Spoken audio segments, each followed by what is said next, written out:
Hi there, welcome to East Bay Real Estate TV. I'm Lisa Doyle, and we launched, Greg and I, East Bay Real Estate TV almost a year ago. And as we approach our 1-year anniversary, we launched our first show with a wonderful interview with one of the smartest people that I have such the privilege of learning from.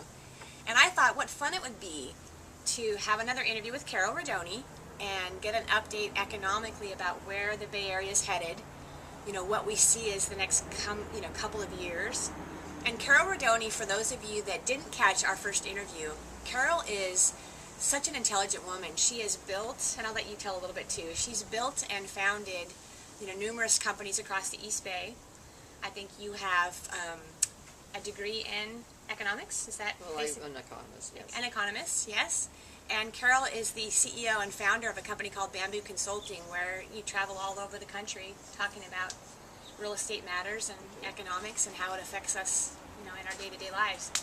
So what I would love to get from you, if you wouldn't mind, is, we talked a lot on our last interview about, at that time, we were still in the midst of a pretty significant shakeup Yes.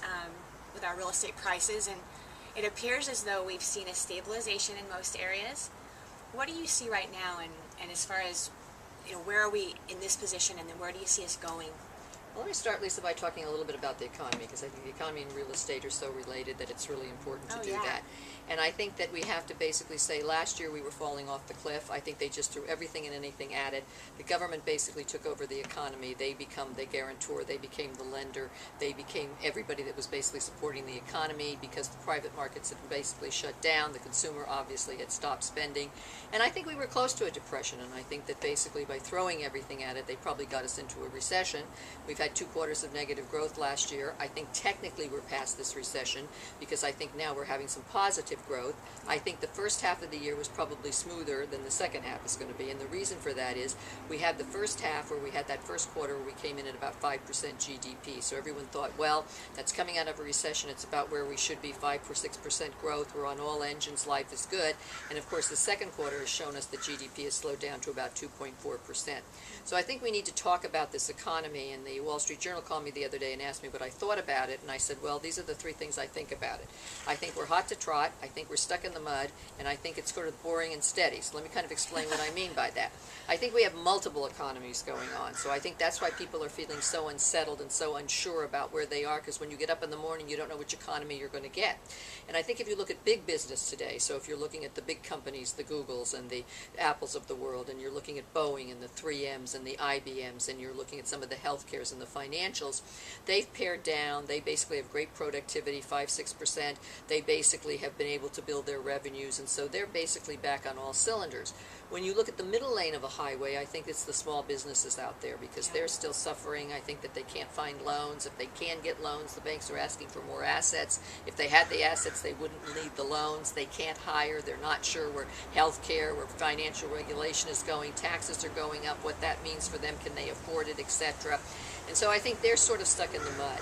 And then I think basically we have the consumer that is out there, steady but boring. We have gone back to saving a lot of money. We know that savings now are up at 5 or 6%. We want to pare down debt. The consumer that spent in America has now become very frugal and very much a repetitive kind of, I want to save, I don't want to get out there and spend. So I think on any given day you get up and you're getting all of that. And then it's interesting because you get good news and the market goes down 300 points. You get bad news, the market goes up. And so I look at the good things and the things that are not so good. And I think that what we are going to have is a slow recovery. I think unemployment's going to be out here probably until 2012, 2013. And I think there's some reasons for that. The stock market has done reasonably well. We were way down, as you know, about 18 months ago. People lost 70-80% of everything they had gained. We sort of ground our way back last year. We got above 10,000. And I call what we're doing now is dancing out there. We're dancing between 10,003 and 10,006 or 7. And I think it's probably going to stay there until after the November elections. And what I see is people are not investing in the market. We have day traders. And it's not what the market does in the first 3 hours. It's what it does in the last half hour that determines whether the market's going up or down. And there's no rhyme or reason for what people are doing.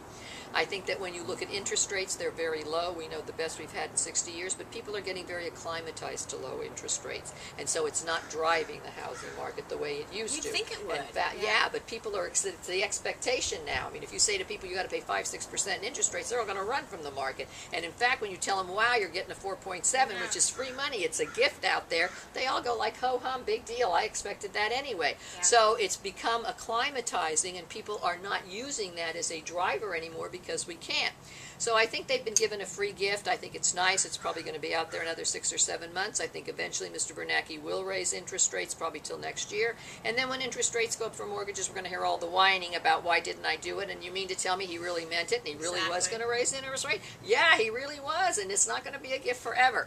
So I think that's out there. I think I look at oil at $80, $81 a barrel. It was $147 a barrel last July, so I guess that's a gift, but I don't know. I hate oil at $80 a barrel. But what can we do? That's where it is. So I look at that.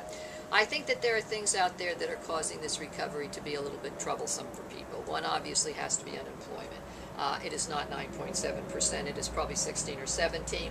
I look at the numbers, and the numbers look great, but they're census workers or government, and we need private industry to start to hire small people. business. And we need 250,000 of those a month to get this number down. Small businesses make up 65% of all the new hires, and we're definitely not getting that, and I don't see that out on the horizon like they're running to do it. So I think unemployment basically is going to be out there for 2 or 3 years. We will whittle this number down, but I think it's going to be a tough grind. The deficit is obviously out there. I mean, you know, $1.5 trillion or a $14 trillion economy. Can we afford it? I guess we can, but like anything else, you keep leveraging your future, and the people that give you the money are going to ask for more interest, and of course we're getting weaker and weaker in a position with them. So obviously the deficit is out there. Do I think Washington wants to deal with it? It doesn't look like it. It's like they don't add, they can't subtract, so I don't know what to tell you about that. So I think that eventually somebody's going to have to get up and tell the American public the truth. It's pretty simple, but nobody wants to do it. Either you spend less, you tax more, you do both. At the end of the day, you have to live within your means. Take your pick. You got 5 choices. Take 1, 2, 3, 4, 5, or take them all, but something's got to go. That's the way it works. So I don't know that that's a solvable problem with the group that we have in. I think that's something that basically maybe somebody has the guts to get up. I think the American people could take it. I don't think anybody wants to say it. That's the problem. So I think that with the economy, here's where we're at.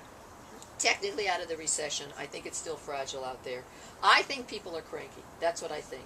I think people are very unsettled. They don't like not knowing where they're going. I think they don't like where they are. They don't like where they're going. If you tell them where they're going, they'll tell you they don't like it even if they're going to get there. They don't like who's in power. They don't like who's coming into power. So I call it cranky. I think we're all menopausal in America. That's what's happening out there. I think you're right. And I think that that means it's going to be a little bit more choppy.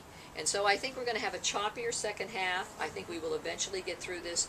But I also think this, Lisa, I think it's more than a recession. I think recessions happen. We know they happen now about every 8 years. Right. They build the warts, and because it's not every 4 years, the warts turn into bubbles. And when you look at what we've been through for the last basically decade, we started with Y2K, then we had a housing crisis, we had a recession, we've had a stock market blow up, we've had a commodities bubble, we've had another recession, we've had the financials, we've had 8 or 9 of those. And so what you see is this big shift to try to say we got to smooth it out. That means more government.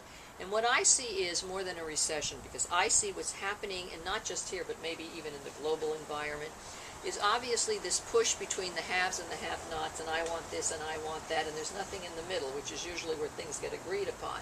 And you have those that want to go back to the way it was, and those that say, no, government has to do everything from the day you're born to the day you die.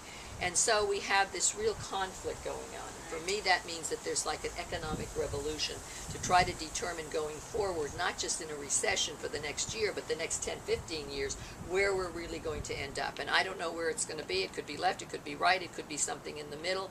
But I think that's what's really going on. And I think the November election will have something to say about how that turns out, because it will probably determine which way we're going to push the lever one way or the other.